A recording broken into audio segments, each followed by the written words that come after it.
What's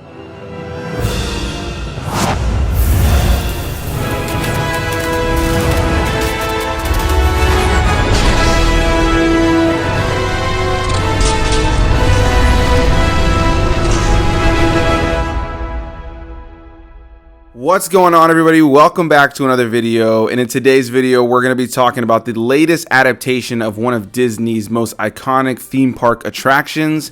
This time around, a reboot and remake of a film that they've already done called Haunted Mansion. Directed by Justin Simien and written by Katie Dippold, this film stars an all-star cast of people like LaKeith Stanfield, Rosario Dawson, Owen Wilson, Tiffany Haddish, Danny DeVito, Jamie Lee Curtis, Jared Leto, and many more. So before we get too far into this, I feel like I need to take us back a little bit, do a little bit of background history on my history personally with the Disney theme park attractions, as well as Haunted Mansion most notably. If you've been following the channel for a while, it's no surprise to you that I'm a huge Disney fan. I have covered a wide array of Disney films here on the channel, going back to the classic animated Disney films, modern day blockbusters, and even Disney Channel original movies of the early 2000s and the late 90s. I have covered so many films coming from Disney, and I've done tons of vlogs at the Disney theme parks, most notably Disney World here in Central Florida.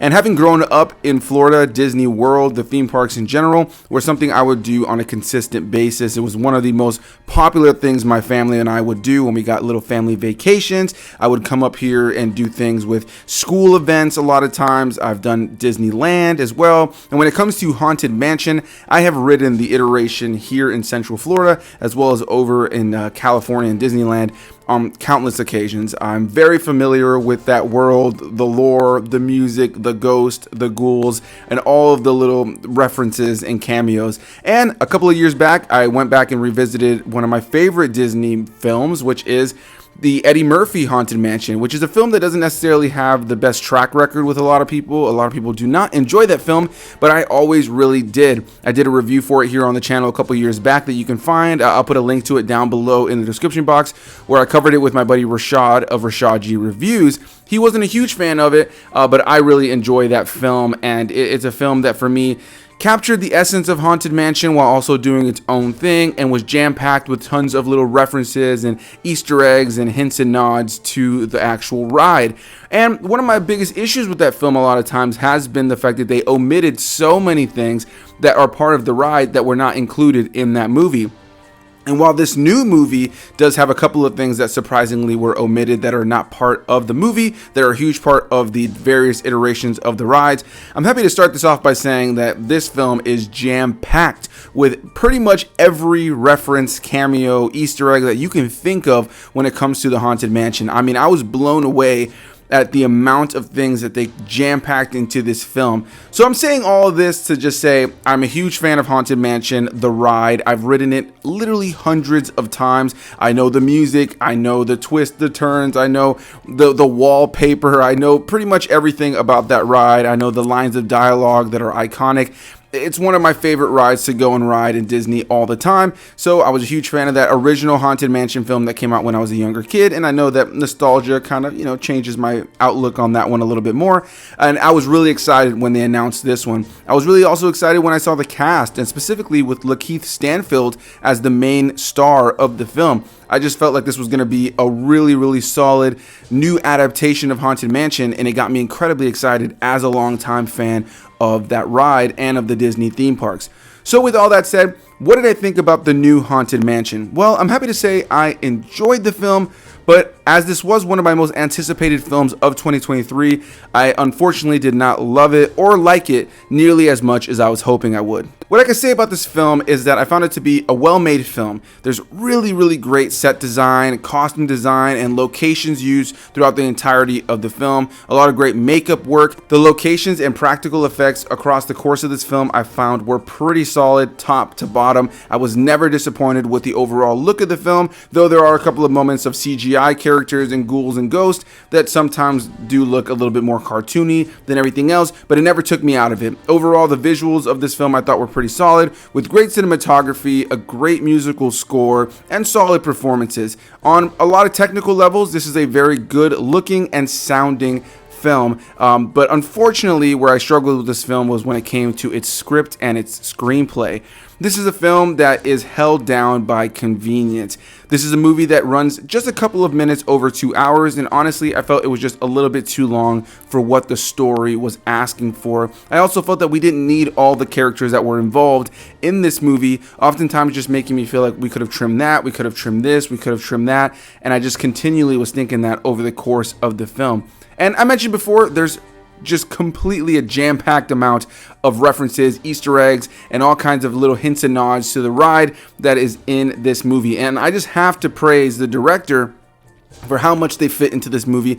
There is an absolutely beautiful attention to detail when it comes to that. Everything from all the ghosts and ghouls that are popular from the ride that you come to expect, like the hitchhiking ghost and the main villain of this film, the Hatbox Ghost, or even the woman who, you know, decapitates all of her husbands. There's tons of those iconic characters that you come to expect in here, but as well as the paintings that are in the ride that change and move throughout the course of the ride. Anything you can think of if you're a big fan of the Disney ride is in this. Even the poles that have bats on them, that have the ropes on them, that are in the queue for the line, all of that makes an appearance. The wallpaper from the ride, pretty much anything that you can see in the ride or hear in the ride makes an appearance in this movie, minus a couple of things that actually surprised me that they weren't kind of included. But for the most part, most things, down to the most minute detail, were involved in this, and I thought that that was really awesome. So as a longtime fan, I was definitely, you know, really happy to see that. I was very much, serviced when it comes to the fan service part of this movie. I felt like they really hit the nail on the head with that part of it, and there was so much in here that was just jam-packed references from the ride. Love that. I thought they did a great job with that. There was tons of moments that put a smile on my face simply because they included so much from the ride, both visually and audio-wise, which is why it breaks my heart to say that unfortunately I just wasn't in love with the narrative. I felt that the pacing was a little bit all over the place. The film comes in at about 2 hours. Like I mentioned, they could have trimmed out a lot of things, which often makes the narrative a lot of times feel like it's meandering. It does feel like it's oftentimes just really dragging at times. There are some really great moments that are entertaining, some great sequences that had me engaged and would kind of reinvigorate my excitement for the film, put a smile on my face, some great moments of humor, most notably from Danny DeVito in this film, that put smiles on my face and would make me laugh and get me back into my excitement for the film. And then you just kind of get into a lot of sequences where we have a lot of convenient expository dialogue where our characters are just kind of very conveniently figuring out what something is, how to defeat something, who that character is, who this ghost is, what this does, and who that person is. And it just was a consistent, just expository vomit of dialogue at times that oftentimes just made it very convenient. One thing I really enjoy about that film that they did with Eddie Murphy in the early 2000s is that him and his family in that film have to figure things out. Once they get into the Haunted Mansion, they're locked into the Haunted Mansion and have to figure things out for themselves. And while there are some ghosts that are friendly, that choose to help them and give them some exposition over the course of the film, a lot of it is them figuring things out for themselves. Whatever your thoughts on the film is at least written in a way where the characters have to discover things for themselves. And in the case of this film, a lot of it is our characters gaining exposition from another character, which is where I was talking about before. I feel like there's too many characters in this movie a lot of times, oftentimes just bogging down the screen time, and our characters leave the Haunted Mansion on maybe a dozen occasions, just separately, which oftentimes just takes away from that horror of being stuck in the Haunted Mansion that I think the first film did very well. Chris Bowers, who did the score for this, he was fantastic. I thought he did a great job of taking the musical compositions and different little cues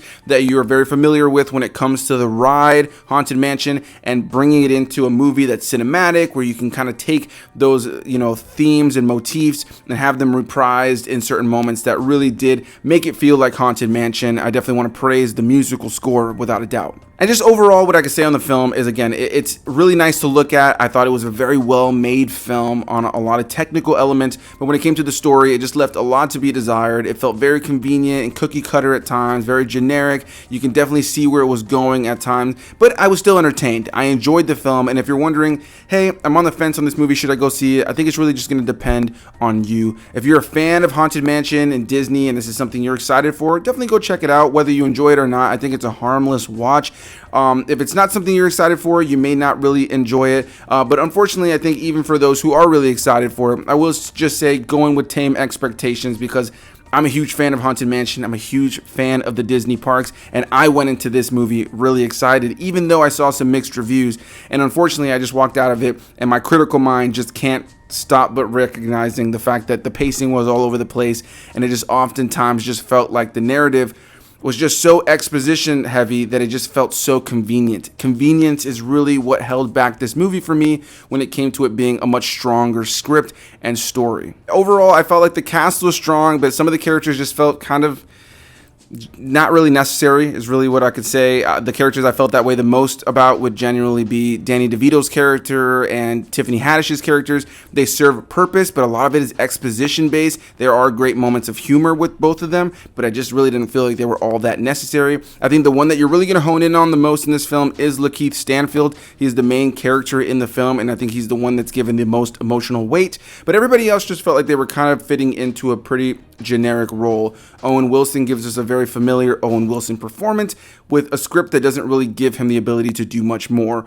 Rosario Dawson is just playing a concerned mother that oftentimes the script just never really allowed her to do much more than be the concerned mother. And you can just go down the list of most of the cast members here, and that's pretty much how I felt. They fit the role that they were kind of just generally written to be, but they don't really go much deeper than that. I do want to definitely praise Jared Leto as the Hatbox Ghost, though, who is the main villain of this film. It's great to see that character finally on the big screen. He wasn't in the original Haunted Mansion film, and I really enjoyed the way they incorporated his character in. I enjoyed the look of his character as well. You know, you really don't even know it's Jared Leto outside of a couple of moments in this film, and they could have pretty much cast anybody else, but for the most part, that he did pretty solid, even though his voice is modulated and they kind of put like an effect over his voice, so it doesn't necessarily fully sound like Jared Leto anyway. But whatever the case may be, I definitely want to hear what you guys have to say, so leave any and all comments down below. Are you excited for Haunted Mansion? Did you enjoy the film? Did you not enjoy the film? Again, leave any and all comments down below. I was really excited to see all the stuff they jam-packed in here as a fan of the ride, but I just wish the story had been a little bit stronger for me to kind of really want to revisit this. I'll definitely check this movie out again in the future. I don't think it's a bad movie, but I just don't think it's a necessarily great movie either. So a big thanks to you guys for watching. Leave any and all comments down below, and I'll see you beautiful people in the next one. Bye-bye.